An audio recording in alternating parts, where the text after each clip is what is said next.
장 12절의 말씀.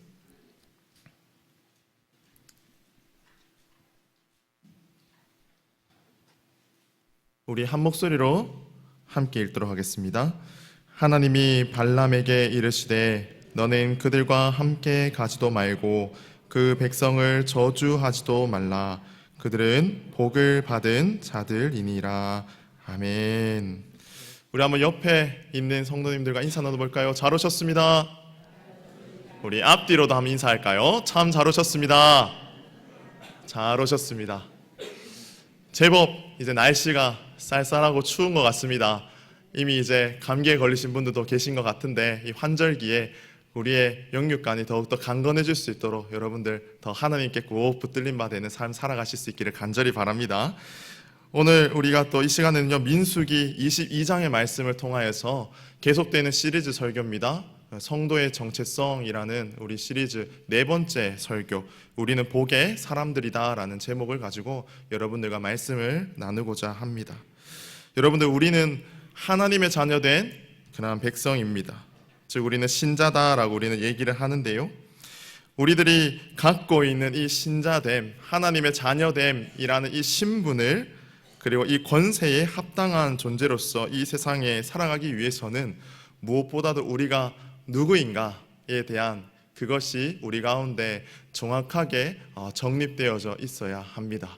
계속되는 우리가 이 성도의 정체성이다라는 이 시리즈 설교를 통하여서 내가 정말 하나님의 자녀다라는 것에 대해서 확신을 갖고 살아가십니까? 아멘이십니까? 정말 하나님께서 나를 택하셨고 또 이 땅을 살아갈 때에 내가 하나님 자녀됨을 놓고 살아간다라는 믿음을 여러분들 늘 갖고 계시기를 간절히 바랍니다. 오늘도 이 민수기 말씀 가운데는요, 우리가 정말 하나님의 복된 자다라는 것을 주께서는 이 발람 선지자에게 말하고 있는 것을 우리는 보게 됩니다. 지난주 우리는 어떠한 존재다라고 장영 전도사님의 설교를 통해서 우리는 들었습니까? 우리는 보물과 같은, 보석과 같은 존재다라고 우리는 이야기를 들었습니다. 여러분들 한 주간 동안 그러한 존재로서 살아오셨죠? 아멘이시죠? 우리는 하나님과 함께 동행하기 때문에 우리는 날마다 그 하나님의 은혜 앞에 우리가 살아갈 수 있는 존재다라는 것을 우리는 늘 기억해야 합니다. 따라서 하나님께 복을 받은 자로서 우리의 그 정체성에 대한 분명한 확신을 가지고 이 땅을 살아가는 것이 바로 우리 가운데 가장 중요하다라고 생각해 볼 수가 있습니다.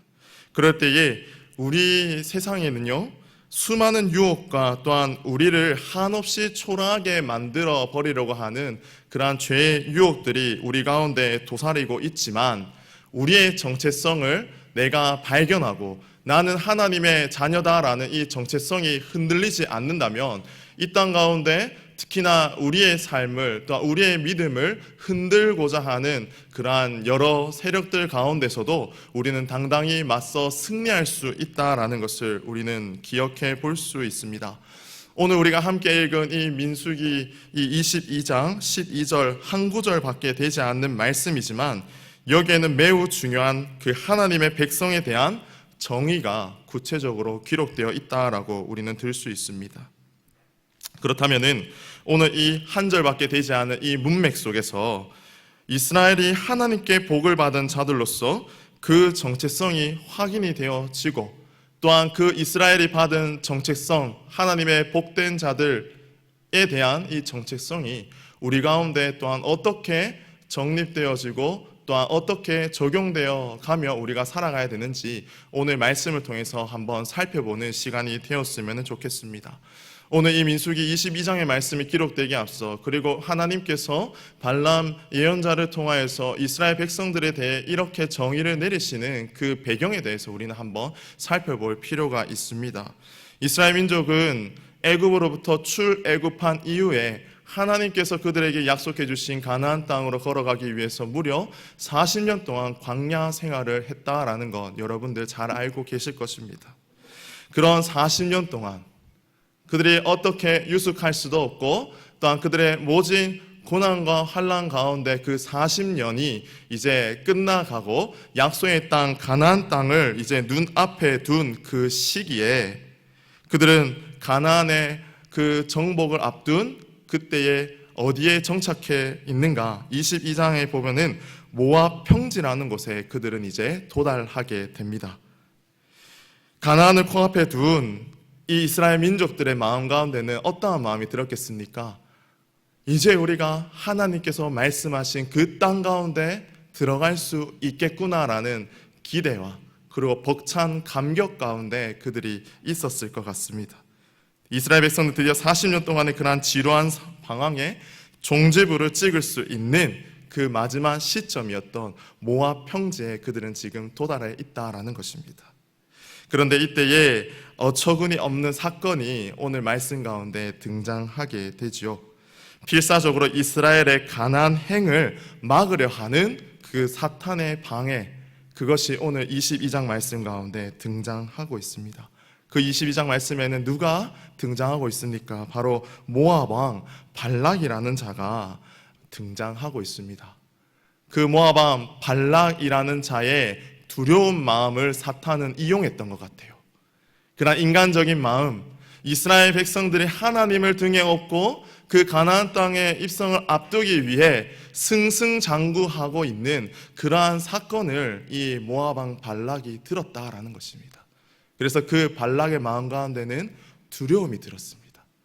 이 이스라엘 백성들을 우리가 만나게 되면 우리 또한 패배하게 되는구나 라는 그러한 두려움이 들었다라는 것입니다. 그러한 두려움을 통하여서 발락은 한 가지 계략을 꾸미게 됩니다. 그것이 바로 무엇입니까? 22장의 말씀을 보게 되면은 발락은 그 당시에 선지자였던 이 예언자였던 발람을 불러서 이스라엘의 그러한 저주를 붙도록 이야기를 합니다. 그 저주를 붙도록 하는 이 발락의 모습을 통하여서 믿음의 백성들과 또한 믿지 않는 자의 그러한 대조적인 모습을 우리는 볼 수 있다라는 것입니다. 그런데 이 발락은 그러한 두려운 마음 가운데에 우리가 이제 이 여호와 하나님의 등에 업은 이스라엘 백성들 가운데 큰 공경을 당하고 우리 땅마저도 그들 손에 넘어갈 것이다 라는 그러한 두려움을 갖고 있었는데, 근데 이 두려움은 믿음 없는 쓸데없는 두려움이었다라는 것을 우리는 알 수 있습니다. 그 대목을 우리는 어디서 찾아볼 수 있는가 하니까는요, 신명기 2장 9절의 말씀을 여러분들 보시게 되면은 이 모압 왕 발락의 이 근심과 걱정, 염려는 다 부질없는 것이었다라는 것을 우리는 알 수 있습니다. 이 2장 9절의 말씀이 이렇게 기록되어져 있습니다. 여호와께서 내게 이르시되 모압을 괴롭히지 말라, 그와 싸우지도 말라, 그 땅을 내가 내게 기업으로 주지 아니하리니 이는 내가 롯 자손에게 아르를 기업으로 주었음이라 라고 기록하고 있습니다. 이 말은 즉 무엇인가? 가나안 정복을 앞선 이 이스라엘 백성들에게 하나님께서는 모압 땅은, 그리고 모압에 있는 그들과는 싸우지도 말고 그대로 두라라고 주께서 명령하셨다라는 것입니다. 그런데 이 사실을 모른 채 발락은 발생하지도 않은 그 사건에 대해서 미리 짐작하고 두려워하고 있는 그러한 가장 인간의 연약한 모습을 대표로 보여주고 있다라는 것입니다. 사랑하는 성도 여러분, 우리의 삶도 이와 마찬가지이지 않습니까? 우리는 아직 닥치지 않은 그러한 미래적인 일 앞에 우리의 마음이 두려움에 사로잡혀서 주님의 그 뜻과 은혜는 잊은 채 인간적인 모습으로 살아갈 때가 많이 있다는 것입니다. 하나님께서 우리에게 계획해 주신 그 뜻과 은혜가 무엇인지 우리는 알지 못한 채 우리의 이성적인 판단과 우리의 생각대로 그 일들을 진행하며 행할 때가 있다라는 것입니다. 따라서 주님의 그 성도된 자들은, 주님의 믿음에 있는 자들은 이 모압 왕 발락과 같이 아직 일어나지도 않은 그 미래적인 현상에 우리의 생각과 우리의 마음이 빼앗겨 주님의 그 뜻과 주님의 그 은혜를 잊은 채 살아가는 어리석은 자가 되지 말아야 한다라는 것을 여러분들 기억하시기를 바랍니다. 따라서 성도란 주님의 그 말씀 앞에 순종하는 자가 되어야 되겠고, 또한 성도란 주님께서 우리의 인생을 이끌어 가시는 그 모습을 의지하고 끝까지 주님 말씀 가운데 순종하며 살아갈 수 있는 자가 바로 성도된 자의 모습이다라는 것을 여러분들 기억하시기 바랍니다. 따라서 이러한 두려움에 사로잡혀 있는 발락이 오늘 누구를 부르게 됩니까? 당대의 가장 최고의 주술가인 그리고 예언자인 발람을 이스라엘의 그러한 저주를 붓기 위해서 그 앞에 데려오게 됩니다. 발람은 어떠한 자였습니까? 돈을 너무나도 사랑하였던 자였어요. 발람은 돈을 받고 그리고 신탁을 파는 메소포티마 그러한 출신의 예언자였습니다. 따라서 발람에게는 돈이라면 모든 것이 다 해결되었어요. 그렇기 때문에 그 사실을 잘 알고 있는 발락은 발람에게 자신이 가지고 있는 그 일부의 소유물을 주물을 통해서 그러한 이스라엘의 저주를 네가 좀 해달라라는 그러한 명령을 부탁하였다라는 것입니다. 따라서 모압 왕 발락은 자신의 계획을 즉시 실행으로 옮기게 됩니다. 그의 계획이 무엇입니까? 발람을 통하여서 이스라엘에게 저주를 퍼부으면 그 저주가 그대로 임하여서 자신의 땅 모압은 안전할 것이다 라는 그 계획 아닙니까? 따라서 그 계획을 주저없이 펼치게 되는 이 발락의 모습을 우리는 보게 되는 것입니다. 신하들을 보내어서 복술의 그 예물로 발람의 환심을 사려고 했습니다. 즉 앞서 말한 것 같이 돈으로 다 청탁하여서 발람에게 내가 가지고 있는 그 뜻과 그리고 내 가지고 있는 그 모든 것을 줄 테니까 내가 원하는 대로 네가 좀 해달라라는 것을 그렇게 뜻하는 것이죠. 이스라엘을 향한 그 저주를 부탁받은 발람이 하나님께 의사타진하게 됩니다. 그것이 바로 오늘 우리가 함께 읽은 이 말씀이 되는 것이죠. 그 밤에 하나님께서 분명히 발람에게 찾아오셔서 하나님의 그 뜻이 무엇인지 나타내 보이셨습니다. 오늘 다시 한번 오늘 말씀을 읽어봅시다. 민수기 22장 12절의 말씀 다시 한번 더 읽어보겠습니다. 시작. 너는 그들과 함께 가지도 말고 그 백성을 저주하지도 말라. 그들은 복을 받은 자들이니라. 이 하나님의 뜻을 확신하게 되고 또 확인하게 된 발람은 발락의 신하들의 그 요청을 거절하게 됩니다. 그들을 따라서 모압 왕 발락에게로 가지 않게 되는 그러한 일이 일어나게 되죠. 그리고 우리 오늘 말씀 가운데 읽진 않았지만 그 후반부를 보게 되면은 이 발람은 돈을 너무나도 사랑하였지만 끝내 하나님의 살아계심을 그는 경험하고 또한 하나님의 그 이끄신 대로 발락에게 갔지만 이스라엘을 저주한 것이 아니라 4번이나 이스라엘을 축복하는 그러한 장면을 우리는 기억할 수가 있는 것입니다. 그런데 오늘은 이 발락과 발람에 대해 우리가 이야기에 포커스를 맞추기보다는 오늘 하나님께서 이스라엘 백성들에게 말씀해 주신 이 장면에 저는 포커스를 한번 맞춰 보았으면 좋겠습니다. 오늘 우리가 함께 읽은 이 본문이 바로 하나님의 시선 또는 그런 관점에서 바라본 신자들의 정체성을 밝혀주는 중요한 구절이다라고 앞선 서두에서 말씀드렸습니다. 하나님께서는 그들은 복을 받은 자들이다라고 말씀하셨습니다. 이스라엘 백성들이 40년 동안의 그 광야 생활을 하는 그 장면들을 여러분도 한번 회상해 보십시오. 그들이 어디 하나님께 복을 받는 자들이다라고 하나님의 축복을 받을 만큼 그들이 하나님의 말씀에 순종하였던 자였습니까?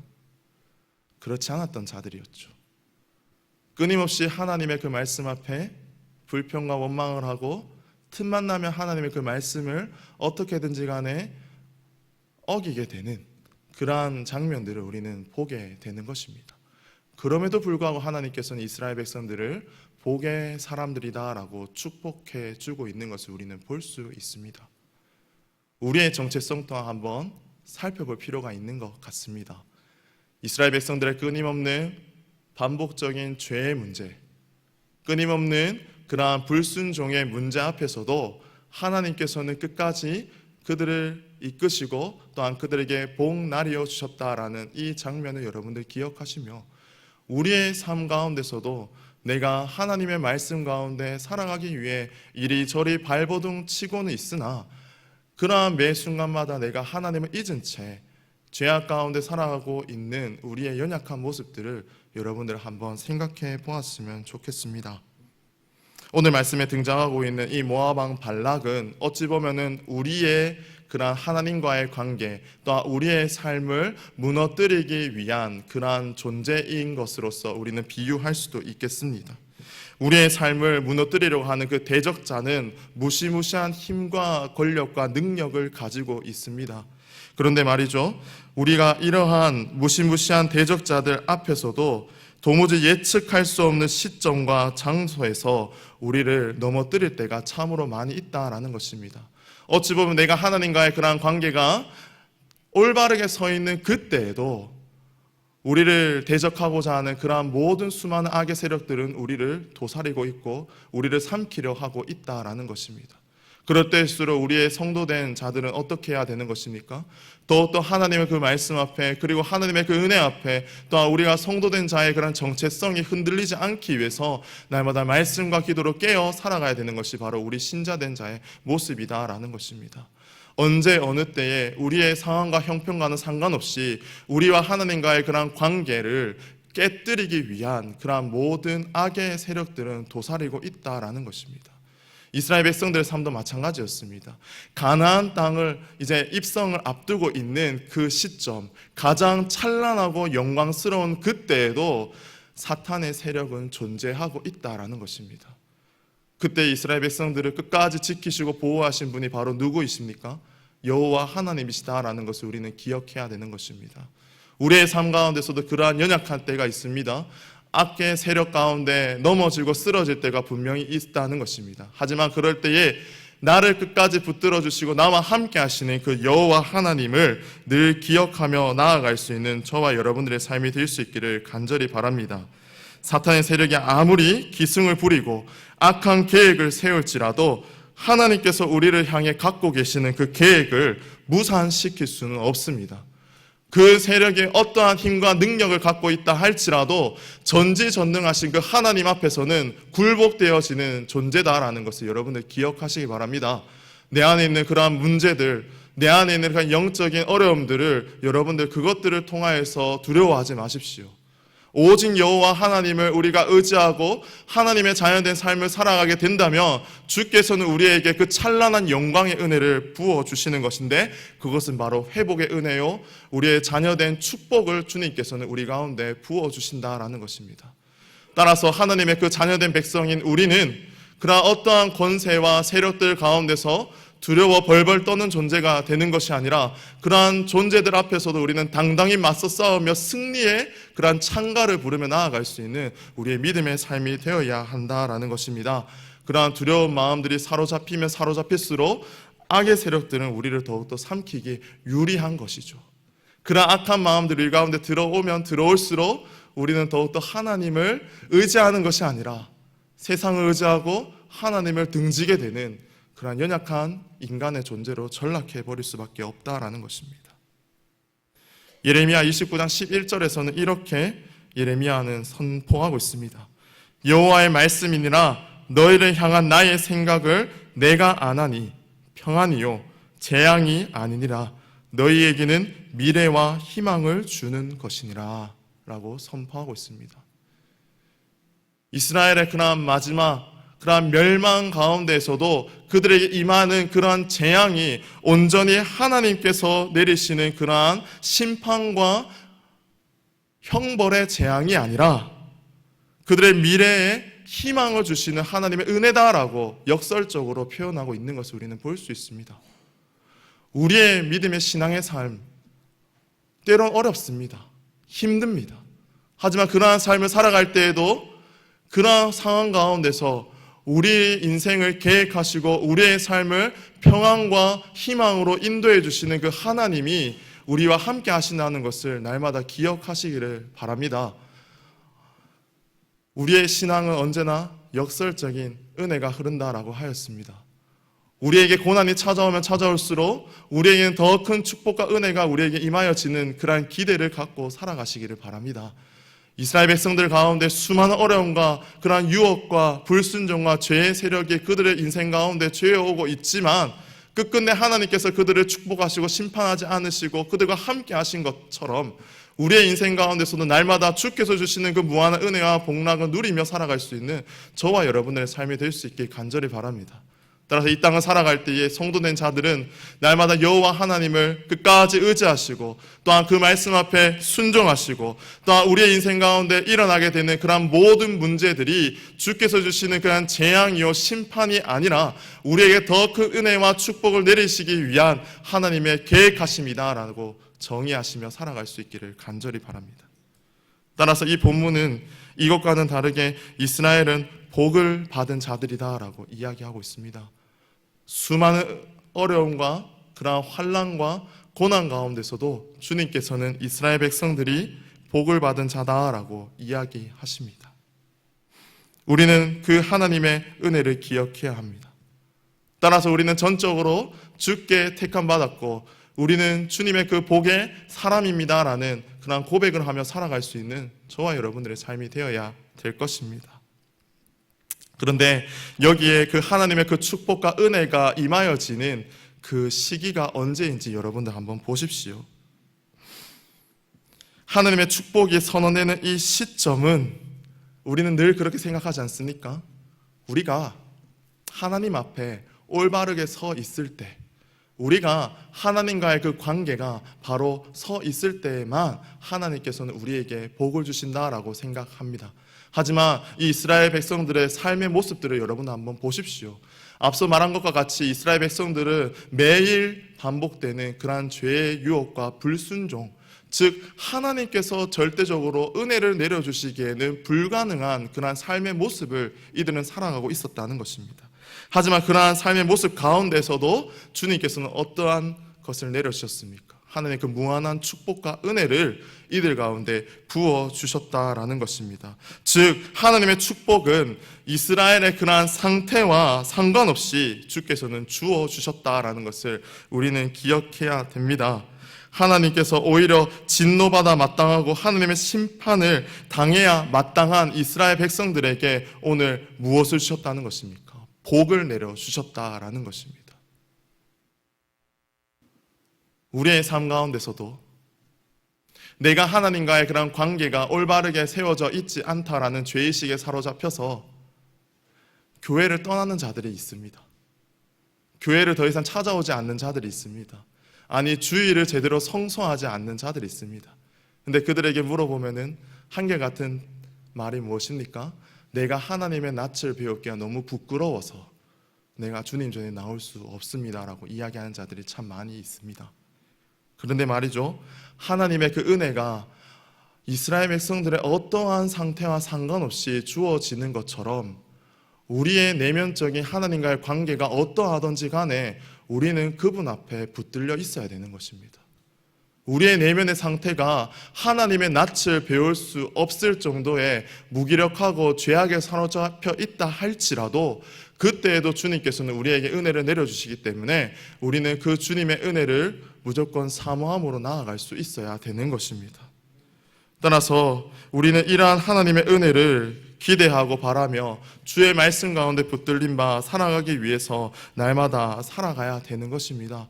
주님께서는 그러한 열정을 가지고 그러한 갈급함을 가지고 날마다 주님을 찾고 부르짖는 자에게 무한한 은혜를 내려주기 위해서 주께서는 기다리고 계시는 것을 여러분들 기억하시기 바랍니다. 주님께서는 우리들에게 일방적인 사랑을 내어주셨습니다. 로마서 5장 8절의 말씀을 보게 되면 우리가 아직 죄인 되었을 때에 그리스도께서 우리를 위하여 죽으심으로 하나님께서 우리에 대한 자기의 사랑을 확증하셨느니라 라고 사도 바울은 그렇게 고백하였습니다. 하나님께서 우리에게 쏟아부으시는 그 사랑으로 인해서 우리는 존귀한 인생이 되는 것입니다. 우리 스스로의 그러한 신앙의 모습을 통해서 내가 존귀한 인생이 되어가는 것이 아니라 하나님께서는 이미 우리를 사랑하셨고 우리를 위해서 예수 그리스도 독생자 하나님의 그 아들을 우리에게 보내주심을 통하여서 우리에게 그 자신의 사랑을 확증하셨다라고 이야기하고 있는 것입니다. 따라서 우리의 그러한 정체성은 하나님께 그러한 택함받은 자요 하나님의 그 사랑 안에 살아가는 존귀한 존재이다라는 것을 여러분들 늘 기억하셔야 되는 것입니다. 하나님은 우리가 어떠한 형편에서든지 간에 우리의 상황이 어떻든지 간에 이미 우리를 주의 자녀로 선택하셨습니다. 그리고 이미 우리를 주님의 그 사랑 안에 품어주고 계시는 것입니다. 따라서 우리는 그것을 날마다 기억하시며 하나님의 그 은혜 앞에 살아가기 위해 우리는 날마다 다짐하며 노력해야 되는 것입니다. 그렇다면은 우리는 이 하나님의 정체성을 확인하였다면 앞으로 우리의 인생은 어떻게 살아가야 되는 것인가? 두 가지를 한번 이야기해 보고자 합니다. 첫 번째는 하나님의 관점 안에 있는 나의 나됨의 정체성을 확인해야 합니다. 다시 말해서 우리는 어떤 현실 가운데서도 담대하게 살아갈 수 있는 존재가 되어야 되는 것입니다. 나의 나됨의 정체성, 내가 과연 어떠한 자인가의 그러한 정체성을 우리가 확인하였다면 하나님의 그러한 은혜를 힘입고 의지하여 우리가 어떠한 현실 가운데서도 담대하게 살아낼 수 있는 그러한 믿음의 성도가 되어야 한다라는 것을 여러분들 기억해야 됩니다. 우리의 조건과 상관없이 우리를 사랑하시는 분이 바로 여호와 하나님이시다라고 앞서 말하였습니다. 따라서 우리의 삶 또한 마찬가지입니다. 우리의 상황과 우리의 형편이 어떠하든지 간에 우리는 그 하나님을 끝까지 믿고 나아가면 되는 것입니다. 옆을 볼 필요도 없고 뒤를 볼 필요도 없고 오직 내 인생, 내 손을 같이 함께 붙잡고 동행하시는 그 여호와 하나님만을 끝까지 바라보시며 그분을 통하여 담대하게 이 세상 가운데 승리할 수 있는 저와 여러분들이 될 수 있기 바랍니다. 이스라엘 백성들의 끊임없는 불순종 가운데서도 주님께서는 그들을 끝까지 인도해 주신 그러한 장면들을 여러분들 기억하지 않습니까? 그러한 하나님의 은혜가 오늘을 살아가고 있는 우리의 삶 가운데도 이미 임하여지고 있다는 것 여러분들 기억하셔야 되겠습니다. 따라서 이것을 기억했다면 매일매일 우리의 삶이 벅차지 않습니까? 기쁨에 넘치지 않습니까? 내일은 과연 내 인생을 하나님께서 어떻게 인도하여 주실까? 우리는 그러한 기대를 안고 매일매일 살아갈 수 있기 바랍니다. 성도된 자들이 무엇에 두려워해야 되겠습니까? 무엇에 낙심하여서 무엇에 두려워서 우리가 날마다 패배의식에 사로잡힌 삶을 살아가야 되겠습니까? 하나님은 우리에게 늘 복 주시기 원하십니다. 우리에게 늘 축복 내려주시기 원하십니다. 따라서 그 하나님을 끝까지 믿고 의지하며 그분과 함께 담대하게 우리의 인생을 살아갈 수 있는 저와 여러분들의 삶이 될 수 있기를 간절히 바랍니다. 더 이상 죄의식 가운데에서 그러한 죄가 우리에게 주는 그러한 마음에 사로잡혀서 우리의 하나님의 낯을 바라보지 못하며 더욱더 두려운 가운데 우리의 신앙을 포기하는 그러한 연약한 자의 모습이 아니라 날마다 어떠한 상황 가운데서도 우리의 편이 되어주시고 우리와 함께 하시는 그 여호와 하나님을 끝까지 의지하며 또한 그분과 함께 승리의 찬가를 부르며 살아갈 수 있는 우리의 모든 성도님들의 삶이 되기 바랍니다. 그렇다면 두 번째로 저는 어떻게 우리의 삶을 살아갈 수 있는가? 우리는 다른 이들을 그들의 상태와 상관없이 존귀한 자들로 대접해 주어야 합니다. 다시 한번 말하겠습니다. 우리는 다른 이들을 그들의 상태와 상관없이 존귀한 자들로 대해 주어야 하는 것입니다. 즉 쉽게 말하면 다른 이들의 모양과 형편이 어떠하든지 간에 성도들은 그들에게 하나님의 사랑을 실천하며 살아가야 된다라는 것입니다. 왜 그렇습니까? 이스라엘 백성들의 상황과 형편이 어떠하든지 간에 하나님께서는 동일한 모습으로 동일하게 그들에게 은혜를 내려주셨다라는 이것을 우리는 기억한다면 우리의 상황과 형편, 아니 상대방의 상황과 형편이 어떠하든지 간에 내가 받은 그 하나님의 은혜를 마음껏 함께 나누며 살아갈 수 있는 자가 바로 성도된 자의 모습이다라는 거 여러분들 기억하시기 바랍니다. 우리의 상태와 상관없이 가치 있게 바라보아 주시는 하나님의 관점을 우리 자신에게만 적용해서는 안 됩니다. 우리 자신만이 아니라 다른 사람들을 바라보는 관점으로 예수님의 시선을 우리에게도 달라고 날마다 기도해야 됩니다. 주님께서는 어떠한 자의 환경과 상관에 없이 그 모든 이들을 받아주시고 용납하시고 또한 수용하셨다라는 것을 우리가 기억한다면 우리의 성도된 자들은 우리가 받은 그 하나님의 은혜를 내 스스로만이 간직하며 살아가는 것이 아니라 다른 타인들에게 그 하나님의 은혜를 증가하며 전하며 살아갈 수 있는 실천적인 삶 또한 우리 가운데 필요하다라는 것 여러분들 기억하셨으면 좋겠습니다. 이것이 바로 성도된 자의 올바른 행동이요 삶의 모습이 되는 것입니다. 이러한 삶이 될 때마다 우리는 하나님의 그 긍휼하신 은혜를 누릴 수가 있고 또한 긍휼하신 은혜를 우리 가운데 또한 실천하며 하나님의 그 참되신 뜻을 날마다 기대하며 기억하며 살아갈 수 있는 자가 된다라는 거 여러분들 기억해야 될 것입니다. 이제 말씀을 정리하겠습니다. 오늘 우리가 읽어보았던 이 민수기 22장 12절의 말씀을 통하여서 우리는 하나님의 그 복된 자들임을 우리는 다시 한 번 더 기억해 볼 수가 있습니다. 오늘 말씀에 등장하였던 이 발락과 같이 우리의 인생을 죄어오는 그러한 악한 세력들은 우리의 도처에 날마다 도사리고 있다라는 것 여러분들 기억하십시오. 우리의 상황과 우리의 형편이 어떠하든지 간에 우리와 하나님과의 관계를 단절시키기 위한 악의 세력들은 날마다 우리 도처에 깔려 있다라는 것 여러분들 기억해야 되겠습니다.